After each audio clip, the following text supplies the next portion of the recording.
ராணிப்பேட்டை மாவட்டம் அரக்கோணத்தில் கருக்கலைப்பு செய்த 7 மாத பச்சிளம் பெண் சிசுவை குப்பையில் வீசிய கொடூர தாய் உட்பட 2 பேர் போலீசாரிடம் சிக்கியுள்ளனர்.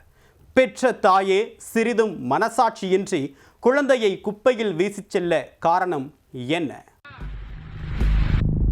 ராணிப்பேட்டை மாவட்டம் அரக்கோணம் புதிய பேருந்து நிலையத்தில் இருந்து ரயில்வே கூட்ஸ் ஷெட்டுக்கு செல்லும் வழியில் தின்பண்டங்கள் விற்கும் தொழிலாளி ஒருவர் சென்றுள்ளார்.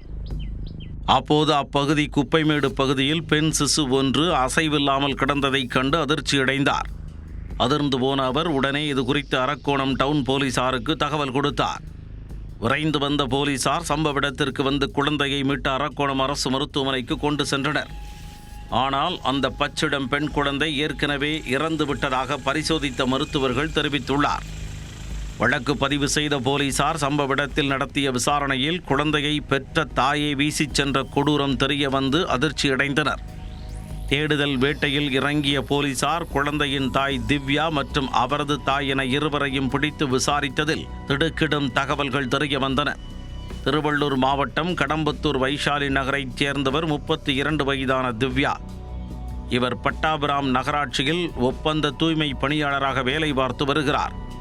இவரது முதல் கணவர் சில ஆண்டுகளுக்கு முன்பு கருத்து வேறுபாடு காரணமாக பிரிந்து சென்று விட்டார். இவர்களுக்கு 2 பெண் குழந்தைகள் உள்ளனர்.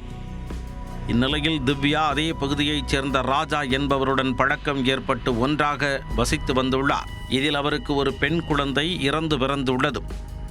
இந்நிலையில் 4வதாக மீண்டும் திவ்யா கர்ப்பமாக அந்த குழந்தையும் பெண் குழந்தை என்பதை கண்டுபிடித்துள்ளனர். தொடர்ந்து பெண் குழந்தைகளே பிறந்து வந்ததால் கவலையில் இருந்து வந்த திவ்யா 7 மாதமான நிலையில் கருவை கலைக்க முடிவு செய்திருக்கிறார். அது தொடர்பாக விசாரிப்பதற்காக திவ்யா தனது தாயாருடன் அரக்கோணம் வந்துள்ளார். அங்குள்ள தனியார் கிளினிக்கில் 7 மாதமான கருவை வெளியே எடுத்துள்ளனர். அப்பொழுது குழந்தைக்கு லேசாக உயிர் இருந்துள்ளது. இந்த குழந்தை சில மணி நேரத்தில் இறந்துவிடும் என்று கருக்கலைப்பு செய்த மருத்துவர் தெரிவித்துள்ளார். அதைத் தொடர்ந்து குழந்தையை ஒரு பையில் போட்டு எடுத்துச் சென்றுள்ளார் திவ்யா. அவருடன் அவரது தாயும் உடன் இருந்துள்ளார். பேருந்து அல்லது ரயிலில் ஊருக்கு எடுத்துச் சென்றால் தேவையில்லாத பிரச்சனை வரும் என்று நினைத்த திவ்யாவும் அவரது தாயாரும் ரயில்வே கூட்ஸ் ஷெட் ரோட்டில் இருந்த குப்பையில் சிறிதும் மனசாட்சியின்றி பையுடன் குழந்தையை வீசிவிட்டு சென்றது விசாரணையில் தெரிய வந்தது.